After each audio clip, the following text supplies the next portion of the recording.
Welcome to our deep dives Oh, yeah. into the life of J. Robert Oppenheimer.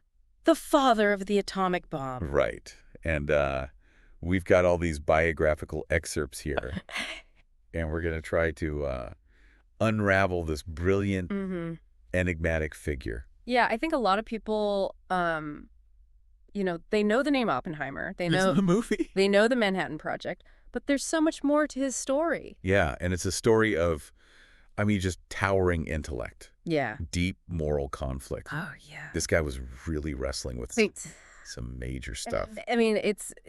His life really becomes a mirror to the entire 20th century. Right. He wasn't just a scientific mind. He was really entwined with all the political and ethical upheavals of that time. So let's start at the beginning. Okay. Born into a world of privilege Yeah. in New York City. His family was wealthy. They were intellectually vibrant, and they had high hopes for young Robert. Of course, yeah. And he delivered, graduated Harvard in 3 years. Wow. PhD by the age of 23. Oh, that's incredible. The guy was a true prodigy. And what's fascinating is that alongside all of his, obvious scientific pursuits, he was drawn to all these different subjects. Yeah. Like what? Philosophy. Oh, wow. Literature. Yeah. He even mastered Sanskrit.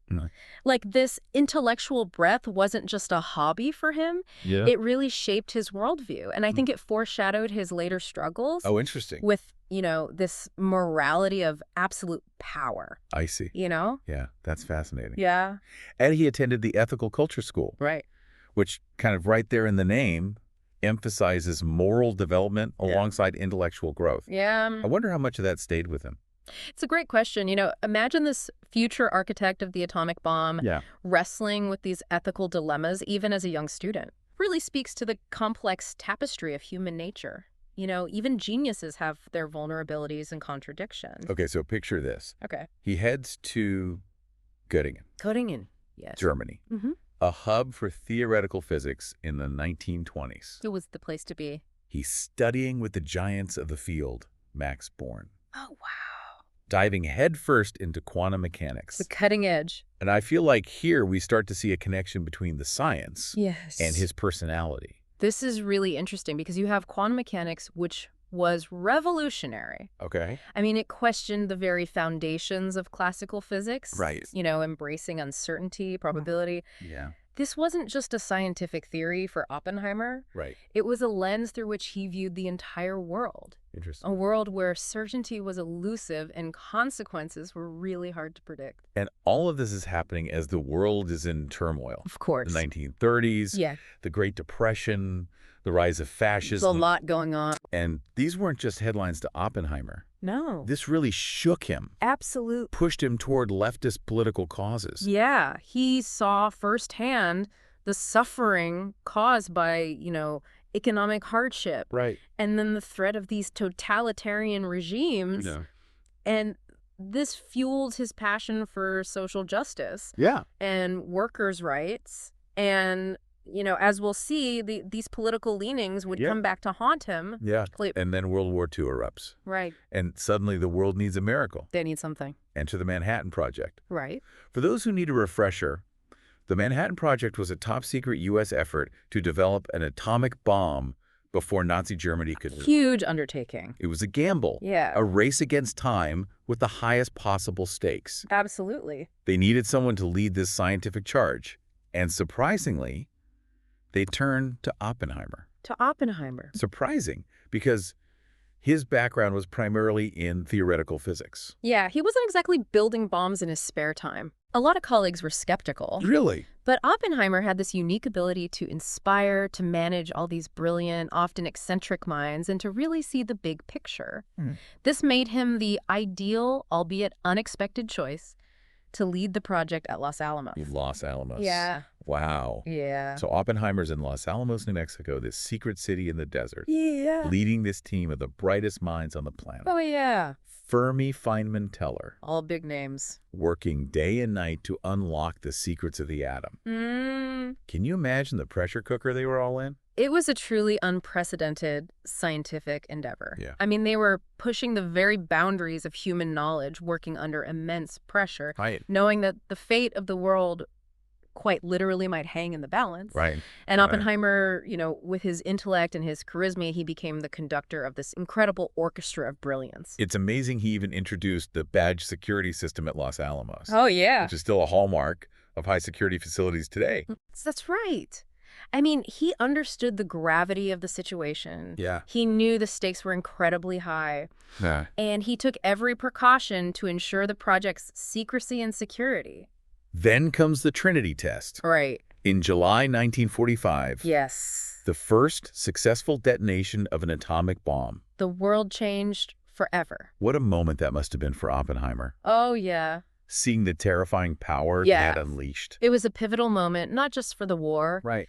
but for all of humanity. Right. The world had entered the atomic age. Yeah. And as the mushroom cloud rose above the New Mexico desert, Oppenheimer famously quoted from the Hindu scripture, the Bhagavad Gita, "Oh, wow. Now I am become death, the destroyer of worlds." Wow. Chillingly prophetic statement. Absolutely. Yeah. Just weeks later, the bombs are dropped on Hiroshima and Nagasaki. Right. Bringing World War II to a sudden and devastating end. Yeah. How did Oppenheimer react to this? It's interesting. Yeah. The impact on Oppenheimer was profound. Yeah. He understood the strategic rationale. Of course. But the sheer scale of the destruction and the immense loss of life, it really weighed heavily on him. Yeah. In fact, he was among the first to advocate for international control of nuclear weapons. Really? He even proposed specific steps to prevent future tragedies, like sharing scientific knowledge and establishing international oversight to prevent the proliferation of these weapons. He really wanted to put that genie back in the bottle. He did. He genuinely believed that the genie was out of the bottle. Yeah. And that the only way to prevent catastrophe was through global cooperation. That's amazing, going from leading the charge to build the bomb to almost immediately becoming this voice of caution and restraint. It really speaks volumes about his character, his ability to grapple with the moral complexities of his actions. Of course, this is all happening as the world is entering a new era of tension and mistrust. Right. The Cold War. The Cold in Oppenheimer, with his leftist past and his outspoken views on nuclear weapons. Right. He finds himself on the wrong side of the political establishment. The Cold War created this climate of fear and paranoia. Right. Suddenly, anyone with even the slightest hint of communist sympathies was viewed with suspicion. Right. And Oppenheimer, despite his crucial contributions to the war effort, became a target. His opposition to the hydrogen bomb didn't help matters. No, it didn't. I mean, an even more powerful weapon than the atomic bombs used in World War II. Yeah. He saw it as this dangerous escalation, a step towards global annihilation. Wow. But his warnings went unheeded. He was really trying to stop them from going down that path.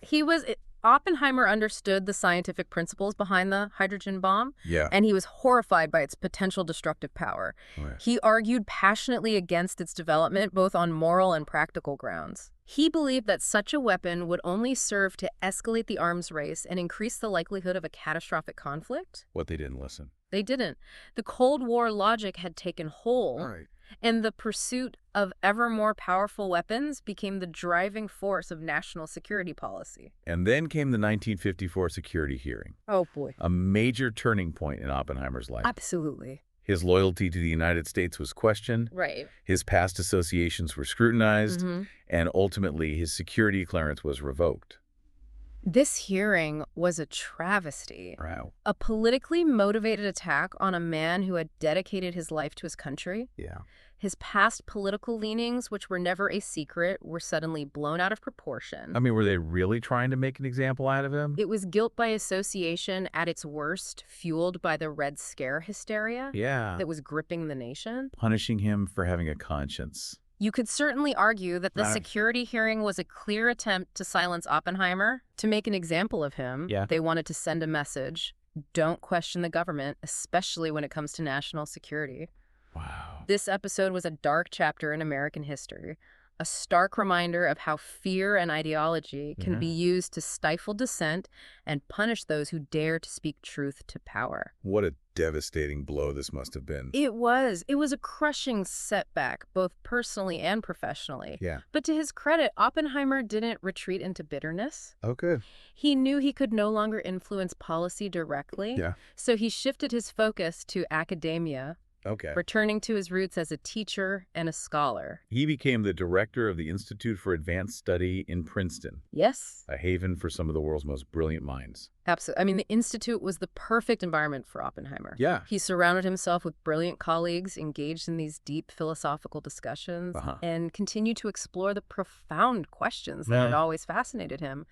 His friendship with Einstein must have been especially meaningful during that time. Oh, it was. They shared a deep understanding of the power and the peril of scientific knowledge. Right. And they offered each other support and companionship during those difficult times. Even after being ostracized by the government, he still had the respect and admiration of his peers in the scientific community. He did. They recognized his brilliance, his integrity, and his unwavering commitment to the pursuit of knowledge. Oppenheimer's intellectual contributions really transcended the political controversies that surrounded him. It's good to hear that his work was still appreciated. It was. His work in theoretical physics continued to be influential, and his insights into the nature of science and its relationship to society remained relevant and thought-provoking. It's amazing how he seemed to understand. He did. Even back then, that science can't exist in a bubble. It's intertwined with politics, with economics, with the very fabric of society. It's all connected. Yeah. Yeah, it really makes you think, Oppenheimer's journey. I mean, from prodigy to wartime leader to, ostracized advocate. Right. It really is like a microcosm of the 20th century. Absolutely. And the impact of these huge scientific discoveries. And what's so interesting is that, his story, it feels eerily relevant even today. In what way? Well, we're living in this era of rapid technological advancement. Yeah. Artificial intelligence, genetic engineering. I mean, the possibilities seem limitless, but so do the potential risks. Yeah, that's a good point. Oppenheimer, he wrestled with unleashing the power of the atom. Right. What lessons can we learn from him as we deal with all this new stuff? Well, I think Oppenheimer's life really highlights the importance of foresight and ethical awareness in the scientific community. It's not enough to just pursue knowledge. Yeah. We have to consider the consequences of our discoveries, the ways they might be used, and the ethical dilemmas they create. He seemed to understand even back then that science can't exist in a bubble. No, it's intertwined with politics, with economics, with the very fabric of society. It's all connected. Absolutely. That quote from him, in some sort of crude sense, which no vulgarity, no humor, no overstatement, can quite extinguish. Yeah. The physicists have known sin, and this is a knowledge which they cannot lose. Powerful. It's a pretty stark reminder that knowledge, it is, especially the kind that can reshape the world, comes at a cost. It does. It's a chilling reminder that some discoveries can never be unmade. Yeah. And their consequences, they can just reverberate for generations. He carried that with him, till his death in 1967. He did. At the age of 62. Yeah. What a legacy. I mean, a life filled with brilliance, with triumph, with tragedy. Right. And this constant struggle with the morality of it all. Yeah, I think his story is one that everyone should know. Yeah, me too. It's a cautionary tale. Yeah. A reminder that the pursuit of knowledge, it's a double-edged sword. Right. It's up to us as individuals and as a society to use that knowledge wisely. To make sure it helps us, not hurts us. Exactly. It all comes back to that question that Oppenheimer's life really throws at us. Yeah. How do we balance this pursuit of knowledge with the responsibility for what it can do? That's a tough question. It is. And there are no easy answers. No. But it's a question that we have to keep asking ourselves. Yeah. And Oppenheimer's story, with all its complexities and contradictions, really reminds us of what's at stake. Well, thank you for joining us on this deep dive into the life and legacy of J. Robert Oppenheimer. It's been a pleasure. We hope this has given you a new perspective on this complex and fascinating figure. I think it has. And maybe some things to ponder as we all navigate this ever-changing world of science and technology. Food for thought. Absolutely.